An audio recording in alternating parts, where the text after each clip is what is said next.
بھینی سہانی صبحوں میں ٹھنڈک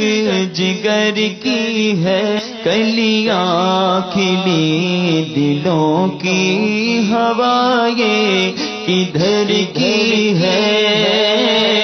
اچھا، کام پر رہتے ہیں، سیلس مین کا کام کرتے ہیں اور باہر فیلڈ کا معاملہ رہتا ہے، تو راستے پہ سفر میں نمازیں نہیں مل پاتی، اس لیے رمضان کے روزے چھوڑ دیتے ہیں۔ یعنی یہ کمال انہوں نے اپنا بیان کیا ہے کہ اگر نماز نہیں ملتی تو اسی لیے روزے چھوڑتے ہیں۔ تو اگر کبھی کھانا نہیں ملے گا، بھوک کے مارے جان جاتی ہوگی، تو پانی پینا بھی چھوڑ دینا کہ کھانا نہیں ملا تو پانی بھی نہیں پیتا۔ تو اصل میں یہ ہے کہ نماز اور روزے دونوں جو ہے نا وہ جدا جدا فرض ہے ہر شخص کے اوپر۔ اگر کوئی شخص نماز نہیں پڑھتا تو اس کا نماز نہ پڑھنے کا بھی گناہ رہے گا، اگر روزے نہیں رکھتا تو اس کا بھی گناہ رہے گا۔ باقی روزے کا خاص تعلق کوئی نماز کے ساتھ نہیں ہے کہ اگر نماز نہیں پڑھیں گے تو روزہ نہیں رکھ سکتے، یا پھر یہ کہ نماز اگر نہیں پڑھی تو روزہ قبول نہیں ہوگا۔ روزے کا ایک تعلق فرضیت کا وہ الگ فرض ہے جو کہ رمضان کے مہینے میں فرض ہے۔ تو اگر کوئی شخص کسی بھی وجہ سے اگر نماز نہیں پڑھتا تو بھی اس کو روزہ رکھنے کا حکم ہے کہ وہ روزہ رکھے گا، اگرچہ وہ ساری نمازیں قضا کر دے گا، اس کے باوجود بھی اس کو روزے کا حکم ہی دیا جائے گا کہ وہ روزہ رکھے۔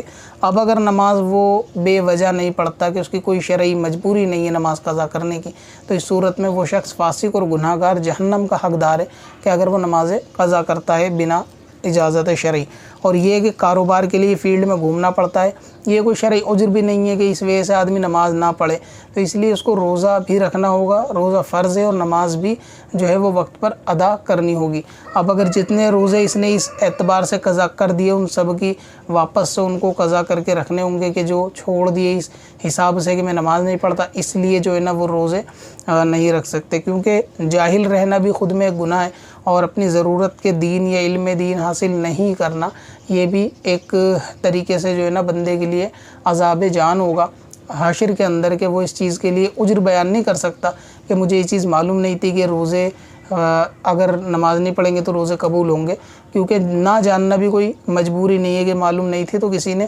روکا بھی نہیں ہے، اور دارالاسلام ہے، یہ کوئی دارالحرب نہیں ہے کہ جہاں پہ علم دین سیکھنے میں یا دین سمجھنے میں کوئی دشواری پیش آتی ہو۔ تو یہاں پر لوگوں کو اپنے مسائل اور ضروریات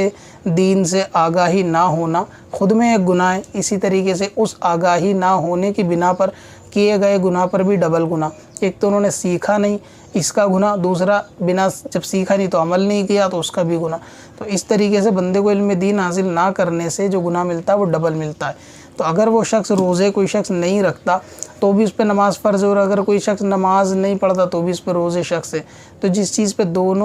پہ دونوں چیزیں فرض ہیں اس کو ادا جو ہے وہ دونوں ہی کرنی ہوں گی، یہ اس کی مجبوری نہیں ہو سکتی کہ کام پہ جانے کی دقت، اور کام کی دقت تو ہر کسی کے ساتھ ہے، روزے کی کیا، نماز کی کیا، دوسرے معاملات میں ہر کوئی شخص اس کو عذر بنا لے گا، مجبوری بنا لے گا کہ جی نماز اس لیے نہیں پڑھتا کیونکہ کام پہ جاتا ہوں۔ تو کام، آفس، فیکٹری وغیرہ نماز کے لیے کوئی مجبوری یا کوئی رکاوٹ نہیں ہے، وہاں ہوتے ہوئے بھی، کام کرتے ہوئے بھی جو ہے نا نماز مکمل پڑھنی ہے۔ جس طرح کمانے کا حکم بھی اللہ رسول نے دیا ہے کہ حلال کماؤ اپنے گھر والوں کے لیے، ویسے ہی نماز کا دیا ہے۔ تو ایک حکم کو ہلکے میں لے کر بھلا دینا اور دوسرے کو زیادہ ترجیح دینا، یاد کرنا، یہ بھی بڑے تعجب والی بات ہے۔ جب دونوں چیزیں اللہ تعالیٰ نے بیان کی ہیں کہ کمانا بھی چاہیے اور نماز بھی پڑھنی چاہیے، تو اب نماز چھوڑ کے کمانے پہ چلے گئے، اور بہانہ یہ بنانا کہ نماز اس لیے نہیں پڑھتے کہ کماتے ہیں،